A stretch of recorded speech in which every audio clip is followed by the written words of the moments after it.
Look, I'm a blue-collar worker, just like a lot of you Trump voters. It feels good to get a win sometimes. I get it. When Obama won, I was excited. The man motivated generations of Americans to get up and fight for what was right. But this isn't right. This painful outlook of the future of America. Some folks say, but Harris didn't have a plan or policy to help us.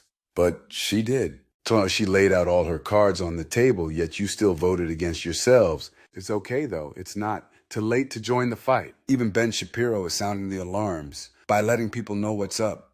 He can see the suffering that his party will endure for generations. Watch this shit. This notion that Main Street is totally disconnected from Wall Street, that it's just a few people at the top of the food chain who are playing with the money, that is not actually true in any way, shape, or form. And obviously the stock market, as a sort of gauge of investor confidence, makes a large-scale difference in availability of liquidity for startups and being able to raise money to, for example, hire new people.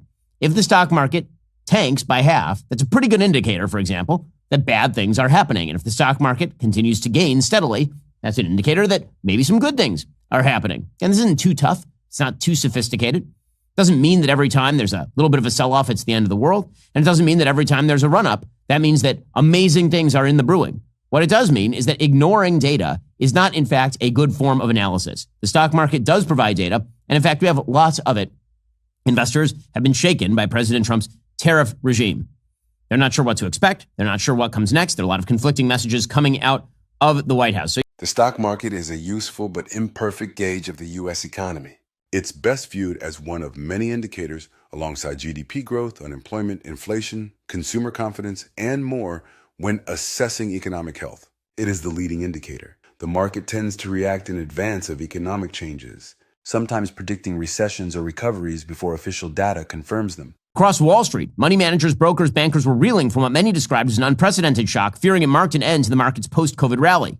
They might have lived through a bigger market swing, but this one, induced by a U.S. president bent on establishing a new paradigm for global trade at the expense of both rivals and allies, felt incomparable because it was the result of deliberate policy. And this is the part, again, that is freaking out markets.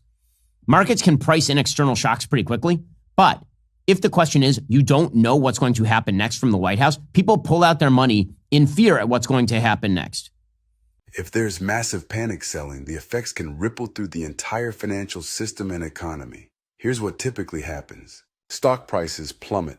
When lots of people sell at once, demand dries up. Prices drop rapidly, often in a matter of hours or even minutes. This can trigger circuit breakers, mechanisms that pause trading to slow the panic. Volatility explodes. The market becomes unpredictable. Volatility indexes, like the VIX, known as the fear index, spike. Investors may shift to safe haven assets like gold, U.S. treasuries, or cash. Wealth effect reverses. As stock portfolios lose value, people feel poorer. This leads to less spending, hurting businesses, and potentially leading to layoffs. Credit tightens. Banks and lenders become cautious. They might cut back on lending. Applause or pure relief that the two-day 2,200-point loss, erasing $6.6 trillion in wealth, ended. It's all tied to tariffs. And listen, I love President Trump. I'm his strongest supporter in the Senate. I think he's doing incredible things as president.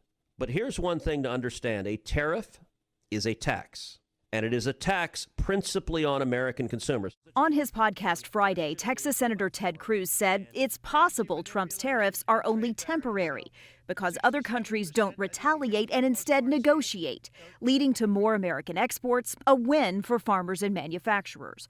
But fear just the opposite happens, and a trade war ensues, led to a panic-induced Wall Street sell-off. Emotionally, in the short term, we may not want to believe it, but we will be okay.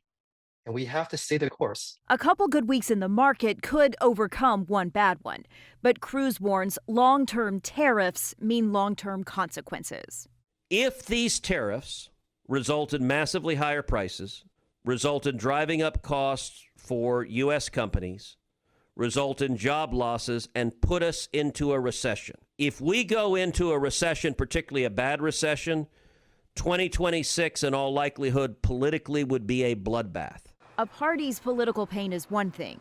A country in a recession, far worse. Welcome back to the Great American Rerun. Same lead, same chaos, different year. The lights dim, the stage sets itself, and out struts the man with the golden ego and a paper-thin plan, promising greatness while the ground splits beneath our feet. Recession Oh, it's not knocking it. Kick the damn door in. Jobs, ghosted. Hope, on life support. The dollar's worth less, but the lies, priceless. And as the system groans under its own weight, he's out there spinning stories like it's showbiz. Smile for the cameras while the breadlines grow. This isn't leadership. It's a high-stakes magic trick. Look over here while the safety nets vanish, while the tax breaks rain gold on the towers above, and the folks below drown in a storm of bills, evictions, and anxiety. Still don't think we can really read anything into it because originally we were doing Canada tariffs with Mexico. Then we weren't. And then we were, and then we weren't again. And then even on the reciprocal tariffs. The way that he sold it at the State of the Union is we're going to do a reciprocal tariff with every other country. Again, I actually think reciprocal tariffs is not a terrible idea. A reciprocal tariff is the idea that if you have, a country has a tariff on our goods, then we are just going to simply have the same one. Okay, I mean, it doesn't seem so unreasonable. But then he was like, well, actually what we're going to do is narrow the tariffs to 10 or 15 countries. We're like, okay, so now we're moving away from that. And now the latest is actually we're going back to a 20% ring around the United States tariff. And you're like, huh, all right. So my point is, not only can I not keep track, I don't even think anybody in the White House knows, which is America first, he said. But whose America? Because it sure as hell isn't mine. Not the one where teachers work 2 jobs and veterans sleep on sidewalks. Not the one where we clap for billionaires while nurses burn out like dying stars. This recession isn't just economic, it's moral, it's spiritual. It's the soul of a nation auctioned off to the highest bidder with a red hat and a slogan. And still, people cheer like a crowd at a burning circus, mistaking the flames for fireworks. Look, it's time to open your eyes and pull yourselves out of this rusty cage. I know you want to be proud of your vote, but this time that pride will be at the cost of human lives. So what will you do? If you want to hear more, please like and subscribe.